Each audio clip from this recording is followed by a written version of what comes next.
السلام علیکم ورحمۃ اللہ وبرکاتہ۔ آج ہم قرآن پاک کے 22ویں پارے کا مختصر خلاصہ جانیں گے۔ اس پارے میں 4 صورتوں کا ذکر ہوا ہے: سورہ احزاب کا بقیہ حصہ، سورہ سبا، سورہ فاطر اور سورہ یاسین کا ابتدائی حصہ۔ سورہ احزاب کے بقیہ حصے میں ازواج مطہرات کے لیے اہم ہدایت بیان کی گئی ہیں۔ نرم اور دل کو لبھانے والے انداز میں بات نہ کریں، بلا ضرورت گھر سے باہر نہ نکلیں، جاہلیت کی طرح زینت اختیار نہ کریں، نماز کی پابندی کریں، زکوٰۃ ادا کریں، اللہ اور اس کے رسول صلی اللہ علیہ وآلہ وسلم کی اطاعت کریں، قرآن کی آیتیں پڑھیں اور دین کی باتیں یاد رکھیں۔ اس صورت میں مسلمانوں کی 10 صفات بھی بیان کی گئی ہیں، جیسے سچ بولنا، صبر، عاجزی اور اللہ کا ذکر، اور ایک اہم حکم دیا گیا ہے کہ نبی کریم صلی اللہ علیہ وآلہ وسلم پر درود و سلام بھیجا جائے۔ مسلمانوں کی زندگی پاکیزگی، اطاعت اور اللہ کی یاد سے بھرپور ہونی چاہیے۔ سورہ سبا، اس صورت میں حضرت داؤد علیہ السلام اور حضرت سلیمان علیہ السلام کو دی گئی عظیم نعمتوں کا ذکر ہے۔ اسی کے ساتھ قوم سبا کا واقعہ بیان کیا گیا۔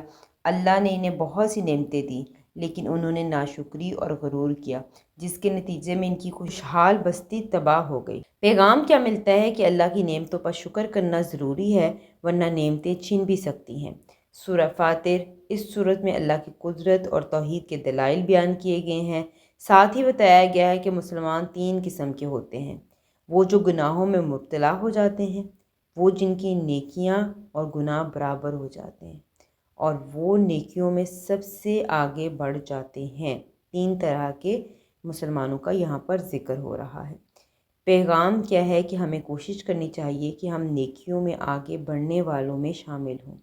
سورہ یاسین کا ابتدائی حصہ، اس حصے میں رسالت کی حقانت بیان کی گئی ہے اور لوگوں کو اللہ کی طرف رجوع کرنے کی دعوت دی گئی ہے۔ پیغام کیا ملتا ہے؟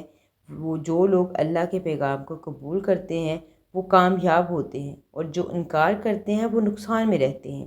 اس پارے سے ہمیں یہ سبق ملتا ہے کہ اللہ کی نعمتوں پر شکر کریں، اپنی زندگی کو اللہ اس کے رسول صلی اللہ علیہ وآلہ وسلم کی اطاعت کے مطابق بنائیں، نیکیوں میں آگے بڑھنے کی کوشش کریں، کیونکہ اصل کامیابی دنیا نہیں ہے۔